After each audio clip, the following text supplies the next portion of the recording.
Ya, ada pandangan seperti merendahkan kemampuan dari masyarakat Gaza di Palestina sana. Padahal kalau Oke. dilihat sudah 70 tahun, lokasinya kecil, areanya kecil, tapi masih tetap bisa bertahan.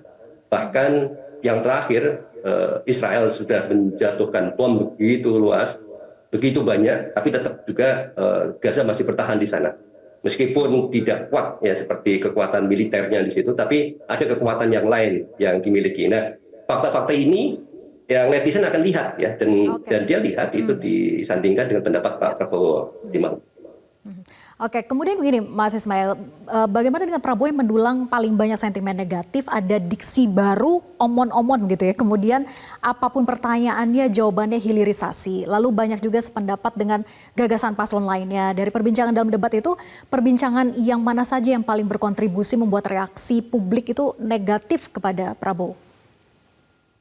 Nah, ini dua-duanya itu menimbulkan reaksi negatif. Pertama soal omon-omon ya, omon-omon.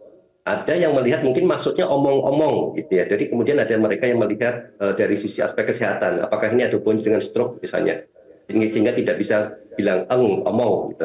Itu satu aspek. Kemudian yang kedua, ketika dipertanyakan, dikritik pada saat debat, jawabannya harusnya adalah yang menjelaskan ya, melawan balik, memberikan penjelasan yang jelas, bukan kemudian secara emosional menuding bahwa itu hanya omong-omong saja.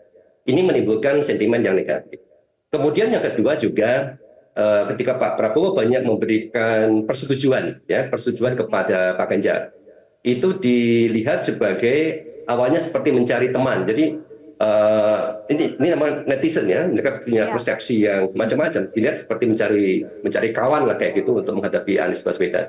Cuma sayangnya setelah sesi 1, 2 lewat, Ganjar kemudian juga seperti Menyerang. menolak itu ya, kemudian Hmm. bahkan ikut menyerang balik ke Pak Prabowo. Jadi Hmm. dua-duanya itu akhirnya berkontribusi negatif sehingga Hmm. sentimen negatif Pak Prabowo sangat tinggi itu pada Oke, bagaimana dengan debat tadi malam. pertanyaan yang apapun pertanyaannya tapi jawabannya hilirisasi, Mas Ismail? Ya itu juga kalau dilihat ini kan seperti debat yang kedua ya, idenya adalah Hmm. hilirisasi. Seperti tidak ada hal yang baru, sesuatu yang sifatnya lebih terstruktur, terencana ya terkait dengan topik pertahanan dan keamanan ya. Jadi hal itu juga bisa menimbulkan sentimen negatif dari sisi gagasan. Cuma memang itu muncul tidak terlalu besar ya setelah debat. Ya. Orang kemudian tidak lagi terlalu detail melihat hal-hal detail dan teknis seperti itu pasca debatnya. Mereka lebih tertarik untuk melihat yang sifatnya gerakan, gesture, ya, sentimen, emosi gitu. Hmm. Apakah menghargai atau tidak. Nah, hal seperti ini datang jauh lebih banyak menimbulkan percakapan ya pasca debat. Oke. Jelajahi cara baru mendapatkan informasi.